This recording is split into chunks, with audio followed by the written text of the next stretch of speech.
Sahabat setia SWI TV Kabupaten Banyuasin, bersama saya Budi Alamsa, Ketua DPD SWI Kabupaten Banyuasin. Assalamualaikum warahmatullahi wabarakatuh. Tema kita kali ini tentunya menghadirkan, yaitu perwakilan dari organisasi Rumah Hukum Sumatera Selatan, yaitu Ibu Pida Raini dan didampingi oleh Rangga. Tentunya beliau berdua ini, panelis kami berdua ini akan membahas terkait masih ada pelecehan perempuan dan anak yang terjadi di Kabupaten Banyuasin. Hal ini membuat kita semuanya miris karena hal ini seringkali tidak ada upaya dari pihak-pihak pemerintah dan aparat hukum, seakan-akan tutup mata terkait masih ada pelecehan yang sering dialami masyarakat khususnya di Kabupaten Banyuasin. Tentunya kami menghadirkan Rumah Hukum Sumatera Selatan ini, yaitu beliau berdua ini sebagai pendamping hukum karena dari kasus ini tidak ada pihak-pihak yang turun tangan. Oleh karena itu, dengan jiwa sosial mereka berdua, mereka mendampingi secara hukum. Kita minta penjelasan dari mereka berdua ini terkait dengan kasus sering terjadi pelecehan seksual perempuan dan anak. Tentunya hal ini menjadi perhatian mereka berdua dan saat ini sedang dilakukan pendamping hukum di Polres Banyuasin. Tolong ceritakan ada masalah apa yang terkait dengan masalah ini. Baik, selamat siang semuanya.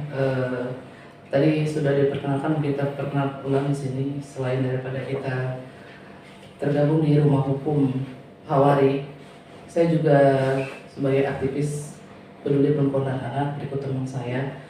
Untuk di Banyuasin ini kita sudah mendampingi lebih kurang mungkin 10 orang lah ya.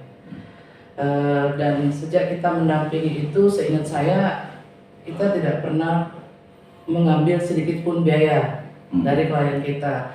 Murni itu kita gratiskan dan kita yang mengeluarkan biaya, baik itu dari awal pelaporan sampai dengan penangkapan, sampai dengan pendampingan klien untuk di sidang di pengadilan.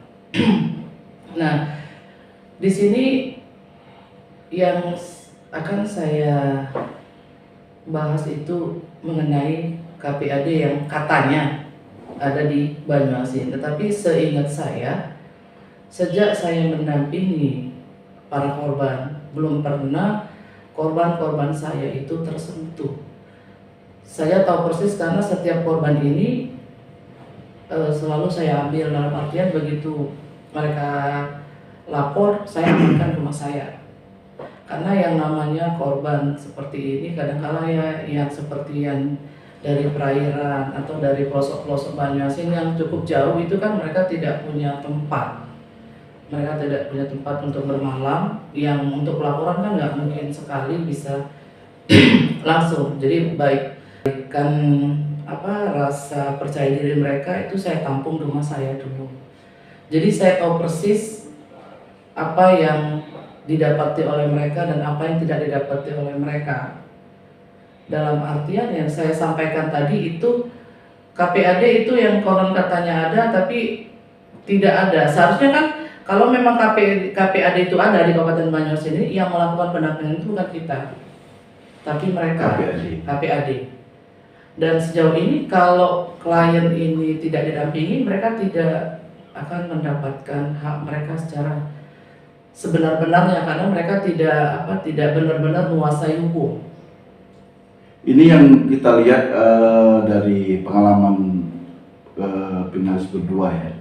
Materi kami berdua ini tentunya dengan 10 korban yang sudah ditemui dan sudah dijadikan pendampingan hukum, apa yang menjadi permasalahan mereka ini sehingga dengan mudahnya hal-hal ini sering terjadi di Kabupaten Banyuasin. Apa yang kita sering temukan penyebab kejadian ini sering? Oke, penyebab kejadian ini rata-rata kurangnya pengetahuan daripada mereka dan mohon maaf rata-rata korban dan pelaku itu masih kerabat. ada yang ayah tiri, ada yang tetangga mungkin baru ada 2 orang yang kita hadapi ya. Selain itu ada bahkan ada yang bapak kandung. Jadi kurangnya pengetahuan mereka dalam artian begini, di daerah terpencil itu belum pernah ada sosialisasi semacam sosialisasi yang begini. Mohon maaf, perempuan nih banyak nih yang jadi korban seperti anak tiri nih. Seorang perempuan janda punya anak, kemudian menikah lagi, yang dia tuh percaya ke suaminya bahwa tidak akan terjadi sesuatu terhadap anaknya, tetapi di kemudian hari itu suami itu sendiri yang melakukan ruda paksa ataupun pelecehan terhadap korban. Nah, di sini yang paling utama itu yang menyebabkan itu tadi, satu kurangnya pengetahuan, yang kedua itu mungkin Faktor ekonomi. faktor ekonomi bisa, karena rata-rata semua pelaku dan korban ini mohon maaf masyarakat yang tidak mampu. Bisa jadi pengaruh dari medsos yang seringkali menampilkan hal-hal yang seronok, sehingga ada pengaruhnya dengan sekarang ini masyarakat dibebaskan dengan video-video yang seronok di handphone dan medsos dan lain sebagainya. Tentunya hal ini juga menjadi penyebab faktor seringkali mereka melakukan hal itu, kemungkinan juga ya. Karena Ibu Pida dan Pak Rangga ya, di Kabupaten Banyumas ini kan wilayahnya cukup luas. Tentunya perpanjangan tangan pemerintah Kabupaten Banyumas untuk menjangkau kejadian-kejadian seperti ini seringkali tidak bisa diinformasikan ke pemerintah Banyumas maupun di pihak aparat kepolisian. Nah, tentunya ada hal yang sifatnya dari pihak rumah hukum ini, apa yang perlu dipertegas, artinya yang perlu dijadikan perhatian pemerintah atau pihak-pihak tertentu untuk hal-hal ini supaya tidak terjadi kembali korban-korban selanjutnya. Karena kalau ini hanya dibiarkan bisa jadi bertambah dan terus bertambah. Nah, apa yang kalian soroti kali? Seperti yang sudah kita rencanakan dan memang dalam wacana kita tapi belum terlaksana itu yang paling utama kita harus melakukan sosialisasi yang tentunya melibatkan aparat pemerintah setempat seperti camat, lurah, kades. Jadinya peran aktif pemerintah juga ya dari pihak kabupaten, kecamatan dan desa itu perlu disosialisasikan dan disuarakan. Ya. Terus yang paling utama kita harus menghimbau kepada seluruh warga, karena ketika saya turun khususnya ke daerah perairan itu ternyata miris sekali.